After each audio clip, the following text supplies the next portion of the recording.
Capítulo 6 da vida espírita. Tópico: Espíritos errantes. Perguntas de 223 a 233. Pergunta 223. A alma reencarna logo depois de se haver separado do corpo? Resposta: algumas vezes reencarna imediatamente, porém, de ordinário, só o faz depois de intervalos mais ou menos longos. Nos mundos superiores, a reencarnação é quase sempre imediata, sendo aí menos grosseira a matéria corporal. O espírito, quando encarnado nesses mundos, goza quase que todas as suas faculdades de espírito, sendo o seu estado normal o dos sonâmbulos lúcidos entre vós. Pergunta 224. Que é a alma no intervalo das encarnações? Resposta: espírito errante, que aspira a novo destino, que espera. Pergunta A. Quanto podem durar esses intervalos? Resposta: desde algumas horas até alguns milhares de séculos. Propriamente falando, não há extremo limite estabelecido para o estado de erraticidade, que pode prolongar-se muitíssimo, mas que nunca é perpétuo. Cedo ou tarde, o espírito terá que voltar a uma existência apropriada a purificá-lo das máculas de suas existências precedentes. Pergunta B. Essa duração depende da vontade do espírito ou lhe pode ser imposta como expiação? Resposta: é uma consequência do livre-arbítrio. Os espíritos sabem perfeitamente o que fazem, mas também, para alguns, constitui uma manipulação que Deus lhes inflige. Outros pedem que ela se prolongue, a fim de continuar em estudos, que só na condição de espírito livre pode efetuar-se com proveito. Pergunta 225. A erraticidade é, por si só, um sinal de inferioridade dos espíritos? Resposta: não, porquanto há espíritos errantes de todos os graus. A encarnação é um estado transitório, já o dissemos. O espírito se acha no seu estado normal, quando liberto da matéria. Pergunta 226. Poder-se-á dizer que são errantes todos os espíritos que não estão encarnados? Resposta: sim, com relação aos que tenham de reencarnar. Não são errantes, porém, os espíritos puros, os que chegaram à perfeição. Esses se encontram no seu estado definitivo. No tocante às qualidades íntimas, os espíritos são de diferentes ordens ou graus, pelos quais vão passando sucessivamente à medida que se purificam.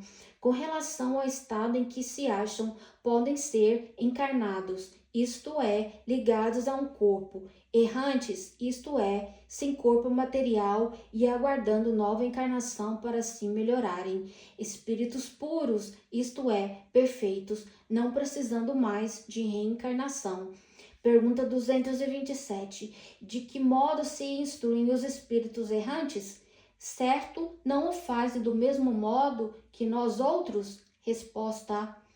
Estudam e procuram meios de elevar-se, veem, observam o que ocorre nos lugares aonde vão, ouvem os discursos dos homens doutos e os conselhos dos espíritos mais elevados, e tudo isso lhes incute ideias que antes não tinham. Pergunta 228. Conservam os espíritos alguma de suas paixões humanas? Resposta: com o invólucro imaterial, os espíritos elevados deixam as paixões más e só guardam as do bem. Quando os espíritos inferiores, esses as conservam, mas do contrário, pertenceriam à primeira ordem. Pergunta 229. Por que, deixando a terra, não deixam aí os espíritos todas as más paixões, uma vez que lhes reconhecem os inconvenientes? Resposta: vês nesse mundo pessoas excessivamente invejosas. Imaginas que mal o deixam, perdem esse defeito? Acompanham os que da terra partem, sobretudo os que alimentaram paixões bem acentuadas, uma espécie de atmosfera que os envolve, conservando-lhes o que tem de mal. Por não se achar o espírito inteiramente desprendido da matéria, só por momentos ele entrevê a verdade que assim lhe parece com que para mostrar-lhe o bom caminho. 230, pergunta 230. Na erraticidade, o espírito progride? Resposta: pode melhorar-se muito. Tais vejam a vontade e o desejo que tenham de consegui-lo. Todavia, na existência corporal é que põe em prática as ideias que adquiriu. Pergunta 231. São felizes os desgraçados espíritos errantes?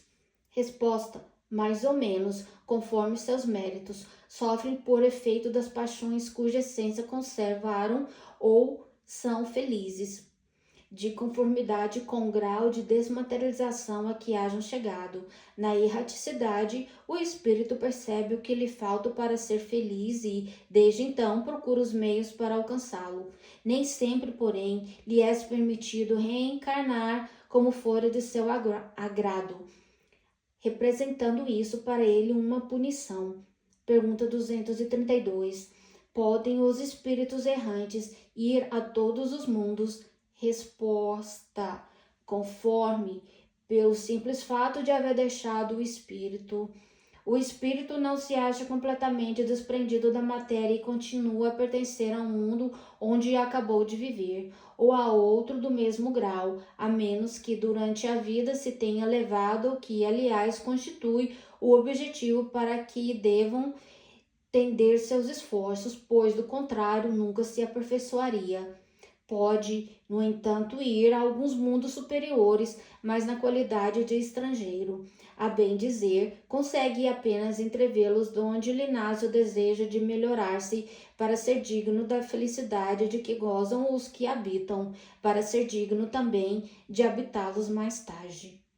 Pergunta 233. Os espíritos já purificados descem aos mundos inferiores? Resposta: fazem-no frequentemente, com o fim de auxiliar-lhes o progresso.